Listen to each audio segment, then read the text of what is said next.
Baik, Assalamualaikum warahmatullahi wabarakatuh. Kami dari kelompok 3 dengan anggota saya sendiri Lutfi Masidah dan teman saya yaitu Mayang Rosadi. Kami di sini akan mempresentasikan makalah kami dengan judul Keterkaitan Pendidikan Kewarganegaraan dengan IPS dan mata pelajaran lainnya. Saya di sini akan menjelaskan apa itu hakikat dan karakteristik bidang studi pendidikan kewarganegaraan. Hakikat pendidikan kewarganegaraan adalah merupakan mata pelajaran yang memfokuskan pada pembentukan diri yang beragam dari segi agama, sosiokultural, bahasa, usia, dan suku bangsa untuk menjadi warga negara Indonesia yang cerdas, terampil, dan berkarakter, dan dilandasi oleh Pancasila Undang-Undang Dasar 1945. Adapun karakteristik bidang studi pendidikan kewarganegaraan yaitu menuntut lahirnya warga negara dan warga masyarakat yang berpancasila, yang beriman dan bertakwa kepada Allah Subhanahu wa Ta'ala dengan Tuhan yang Maha Esa, yang mengetahui hak dan kewajibannya, menyadari pentingnya melaksanakan kewajiban-kewajiban yang didasari oleh kesadaran dan tanggung jawabnya sebagai warga negara. Dan adapun tujuan dari karakteristik pendidikan kewarganegaraan yaitu sadar dan patuh terhadap hukum, sadar dan bertanggung jawab dalam kehidupan berbangsa dan bernegara, memahami dan berpartisipasi dalam pembentukan nasional, dan yang terakhir cinta bangsa dan tanah air. Dan adapun keterkaitan pendidikan kewarganegaraan dengan IPS. Keterkaitan antara pendidikan kewarganegaraan dan IPS serta bagaimana keterkaitan itu terjadi, PKN dan IPS secara historis memiliki keterkaitan yang kuat. Bidang studi PKN menurut kurikulum tahun 1994 diberi nama bidang studi pendidikan Pancasila dan kewarganegaraan adalah bagian dari bidang studi IPS. Bidang studi PKN pengajarannya erat kaitannya dengan Pancasila dan Undang-Undang Dasar 1945 dan hal-hal yang menyangkut warga negara serta pemerintahan. Adapun disiplin geografi, ekonomi, dan sejarah menjadi bidang studi IPS. Sekian dari saya, akan dilanjutkan oleh teman saya yaitu Mayang Rosadi.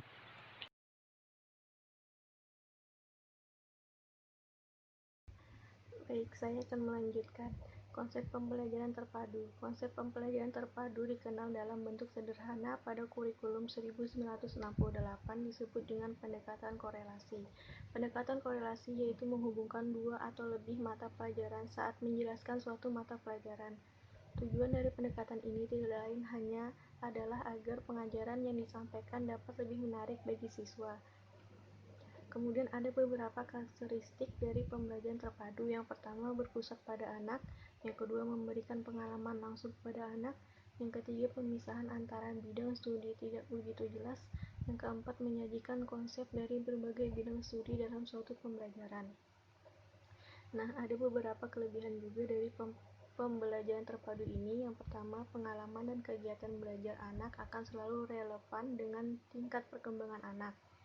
Yang kedua, kegiatan yang dipilih lebih bermakna buat anak. Yang ketiga, menumbuhkan keterampilan anak.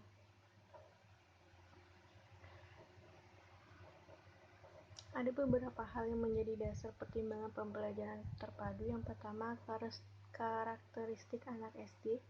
Yang kedua, konsep disiplin ilmu. Yang ketiga, standar kompetensi dasar dan indikator.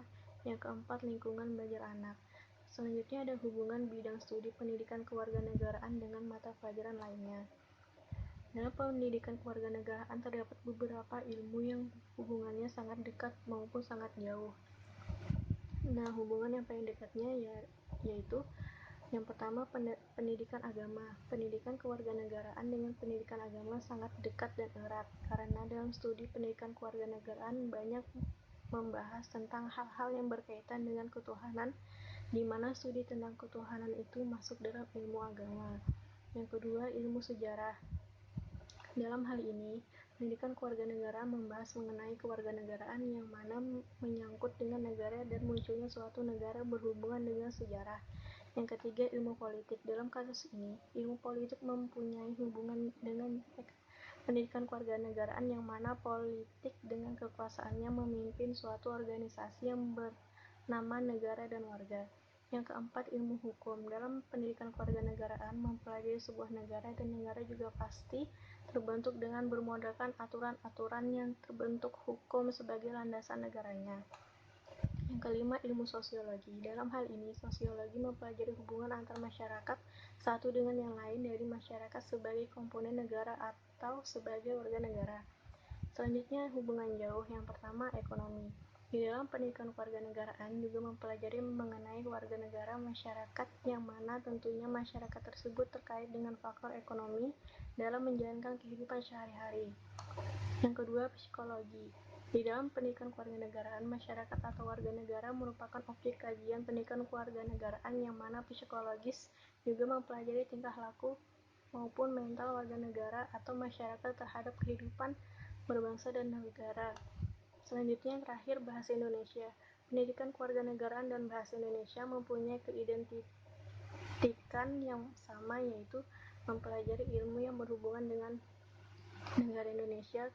Kedua, ilmu tersebut mempunyai hubungan, tetapi hubungan tersebut sangat jauh. Begitu saja yang dapat kami jelaskan. Kurang lebihnya mohon maaf. Assalamualaikum warahmatullahi wabarakatuh.